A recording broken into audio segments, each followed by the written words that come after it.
बंद कर। हाँ खोल।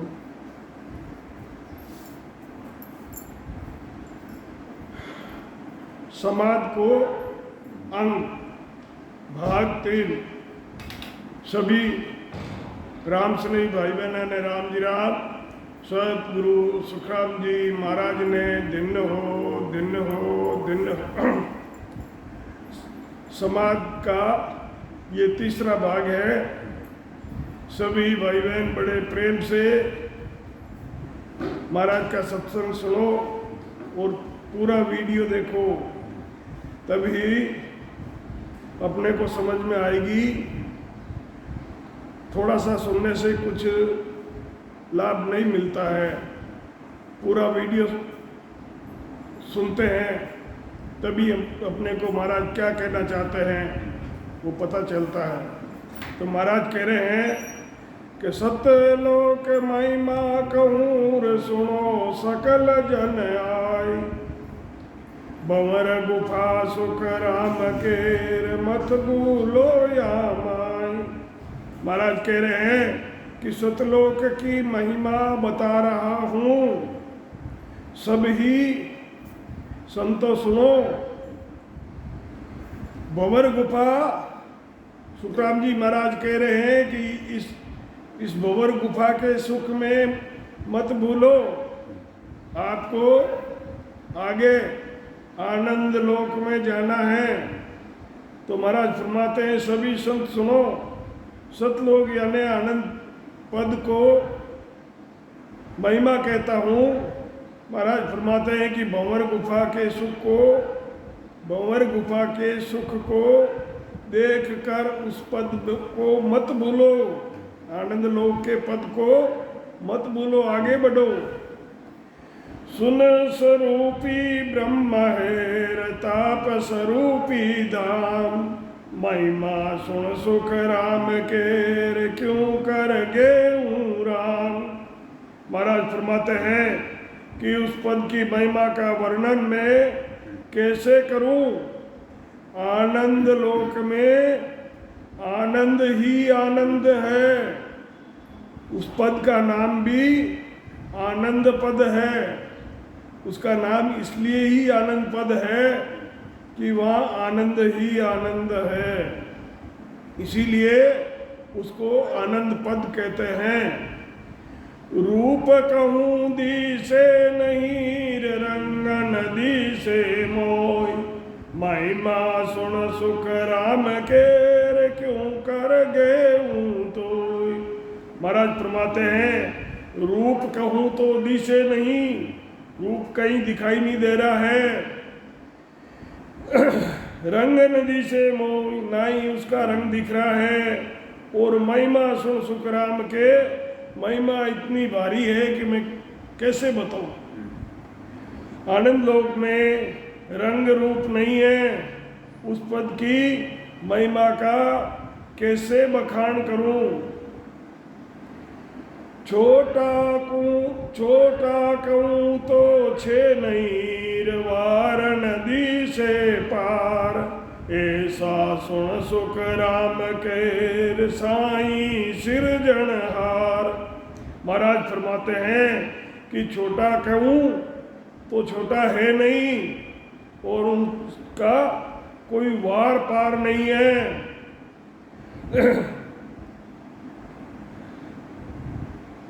ऐसा सुन सुख राम के साईं सिरजनहार। पार ब्रह्म परमात्मा का पद सबका आधार है।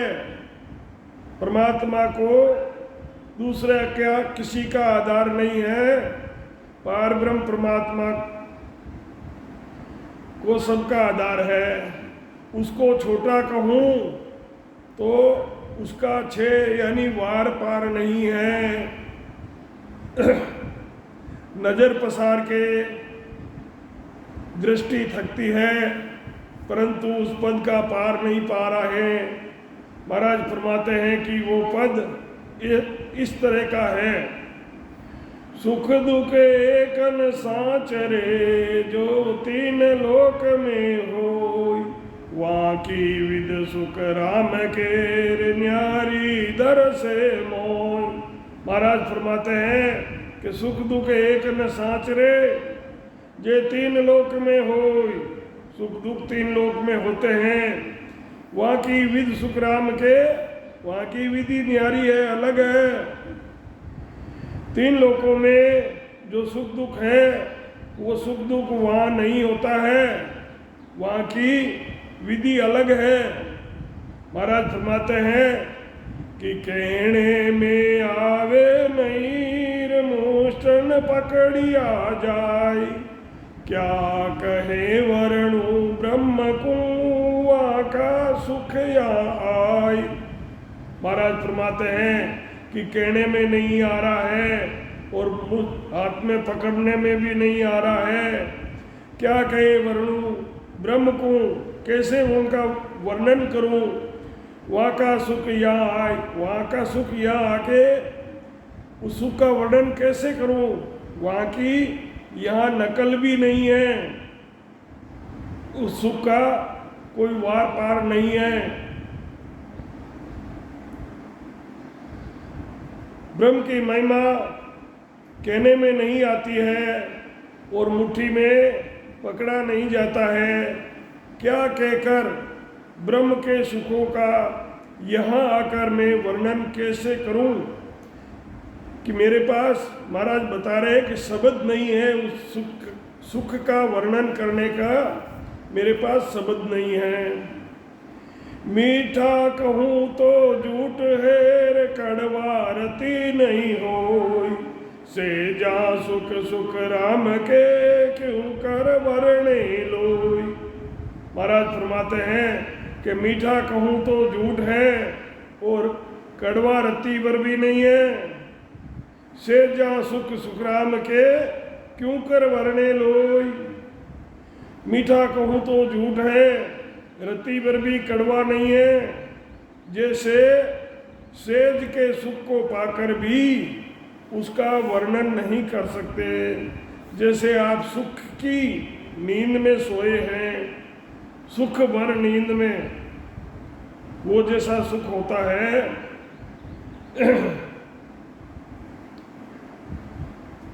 परंतु इसका वर्णन नहीं कर सकते। ऐसे ही वहाँ के सुखों का कोई वर्णन नहीं है। गिरत साव सुख सेज का ए तो निष्ठांग होय, वहाँ का सुख सुख राम के उद बुद दर से मोय। महाराज फरमाते हैं कि घी का स्वाद, वे सेज का सुख, ये तो दृष्टांत, महाराज फरमाते हैं कि ये तो मैंने दृष्टांत दिया है कि उस ब्रह्म का सुख तो मुझे बहुत अद्भुत लग रहा है। लेवे सुख सो जानसी, दूजा परख नाई। जो सुख लेता है ध्यान में, वहाँ जाकर उसका सुख लेता है, वो जानता है। महाराज फरमाते हैं कि दूसरे को इसकी परख नहीं है। सुन जो सब सुख राम के, ए सुख काया माई। महाराज फरमाते हैं कि सभी सुनो, ये ऐसा अद्भुत सुख हमारी काया में यानी शरीर के अंदर ही है। और मनुष्य सुखों के लिए तीन लोक में भागा फिरता है, परंतु सुख उसके अंदर है, बाहर कहीं भी सुख नहीं मिलता है और ना ही सुख की अनुभूति होती है। कामन व्यापे क्रोधवार, ना माया लवलेश, इखर है सुख राम के नित प्रत्येको बेश। महाराज फरमाते हैं वहाँ न तो कामना है ना क्रोध है, वहाँ माया का लवलेश भी नहीं है। वे सत्य धाम है, वे हमेशा सत्य रहता है, अखंड है। प्रलय में 3 लोग 14 भवन मिट जाते हैं, परंतु वो धाम अखंड रहता है, अमर है। ईद का ओदा ना हुए ना कोई वार न पार, हम दे क्या सुख राम के यूं सत धाम विचार। महाराज फरमाते हैं कि ये सत धाम न अधिक का और ना कम होता है, ना तो अधिक होता है ना कम होता है, इसका वार पार नहीं है। महाराज फरमाते हैं कि उस सतपद का ऐसा विचार देखा है।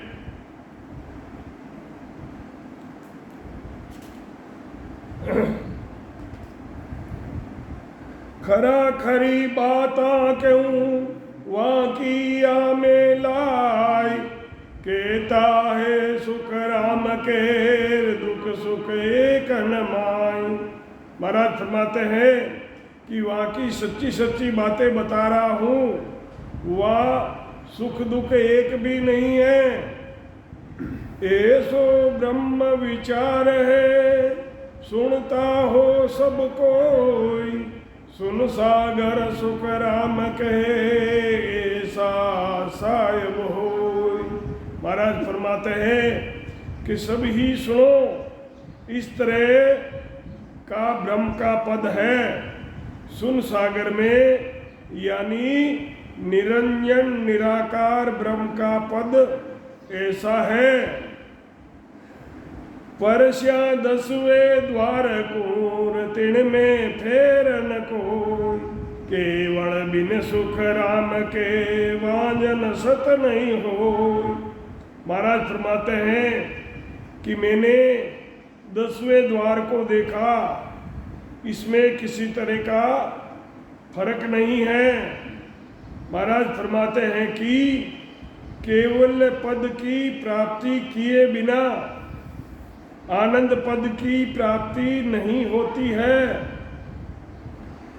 बड़ा तीर्थ कर सूरवार केवल में सब सार, ताई को सुख राम के यो धाम विचार।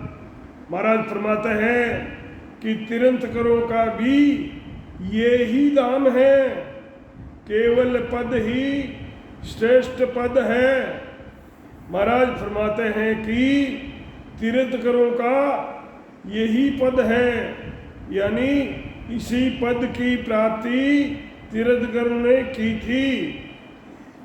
केवल हुआ अनेक जो गिनत न आवे कोई, चोई सु सुख राम के सब ही के सिर हो। महाराज फरमाते हैं अनेक जनों ने केवल पद की प्राप्ति की, अनेक जनों ने केवल पद की प्राप्ति की जिनकी गिनती नहीं हो सकती। 24 तीर्थंकरों को सब जानते हैं, यही सबके सिर होता है। या में माँ में या में वा में फेर बो, वहाँ बिच इनके माय, आगे सुन सुख राम के पहुँचा एक ही गाँव। महाराज फरमाते हैं केवल पद की प्राप्ति दूसरों ने भी की, उनको यहाँ नहीं जानते। तीर्थंकरों को सब जानते हैं, जो और लोगों ने इस पद की प्राप्ति की है उनको सब लोग नहीं जानते, परंतु तीर्थंकरों को सब लोग जानते हैं। महाराज फरमाते हैं कि यहाँ की महिमा में फर्क है, पर आगे सब एक ही जगह पहुँचते हैं। इससे आगे जाओगे तो एक ही जगह इकट्ठे होते हैं। गीरत स्वाद सुख से जकार ऐसा दिष्टांग हो, वहाँ का सुख सुख राम के उद्बुद दर से मोय। महाराज फरमाते हैं कि घी का स्वाद मुंह में घी का स्वाद रहता है। और सेज का सुख, जो सुख की नींद में आप सो रहे हो और वहाँ जो सुख आपको अनुभव होता है वो सुख का, सेज का सुख वहाँ मिलता है। महाराज फरमाता है कि ऐसा दृष्टांग हो वहाँ का सुख सुखराम के अद्भुत दर से मोय। घी का प्रसाद करने वे सेज का सुख आनंद लेना, ये तो एक दृष्टांग मात्र है, परंतु जो वहाँ का सुख है वो इनसे कई हजार गुना ज़्यादा है। परंतु ये महाराज दृष्टांत देकर बताते हैं कि इस टाइप का वहाँ सुख अनुभव होता है। पर मुझे वहाँ के सुख उद्भुत मतलब अद्भुत दरसते हैं, बड़े अद्भुत हैं। चोई सुइद कार है सुर नर पूजे आई, आगे सुन सुख राम के एको वस्ती जाई। महाराज फरमाते हैं कि 24 तीर्थंकरों का ऐसा प्रभाव है, उन्हें मनुष्य देवता सब ही जानते हैं। किसको? 24 तीर्थंकरों को मनुष्य और देवता सब ही जानते हैं। आगे सब यानी केवल्य पद की प्राप्ति कर एक ही पद की प्राप्ति करते हैं। यूं कुदरत को खेल है केवल उपजे नाई, बैठा तो सुख राम के सुध बुध दसवा माई। महाराज फरमाते हैं कि अभी ऐसा समय है कि केवल उपजे नाई, यानी केवल पद के ज्ञान के बिना उस पद की प्राप्ति नहीं हो सकती। उस पद की प्राप्ति उन्हीं को होगी जिन्हें केवल पद का ज्ञान मिला है। महाराज फरमाते हैं कि शुद्ध बुद्ध से 10वें द्वार में बैठा हूँ। शुद्ध बुद्ध से, सावधानी से। विश्वा विष 21 सो इनमें फेर न कोई, केवल में सुख राम के पोरा को गुण जोई। केवल में सुख राम के पोरा को गुण जोई। विश्वा 20 यानी 21, बिल्कुल सत्य बात महाराज कहते हैं कि बिल्कुल सत्य सत्य बता रहा हूँ, इसमें किसी तरह का फर्क नहीं है। महाराज फरमाते हैं कि केवल का ज्ञान, वे केवल पद की प्राप्ति, पोरे का गुण यानी समय के साथ होती है। मोक्ष पंथ में फेर नहीं, सुध बुध सागे दाम, केवल में सुख राम कहेर कुछ करनी को काम। महाराज फरमाते हैं कि मोक्ष के रास्ते किसी तरह का फेर फर्क नहीं है, वो शुद्ध बुद्ध और सच्चा धाम है। महाराज फरमाते हैं कि केवल में कुछ करने का काम यानी सदगुरु विधि से भजन करके जो केवल पद की प्राप्ति होती है, वो केवल का ज्ञान प्रकट होकर केवल ये पद की प्राप्ति करा देता है। वो पद दोनों का एक ही है, उसमें कोई फर्क नहीं है। सतगुरु सुखराम जी महाराज ने दिन हो आदि सदगुरु, सर्व आत्माओं के सदगुरु, सर्व सृष्टि के सदगुरु सुखराम जी महाराज ने दिन हो जीवा तारण जाज ने दिन हो। राम सभा में राम राम महाराज राम।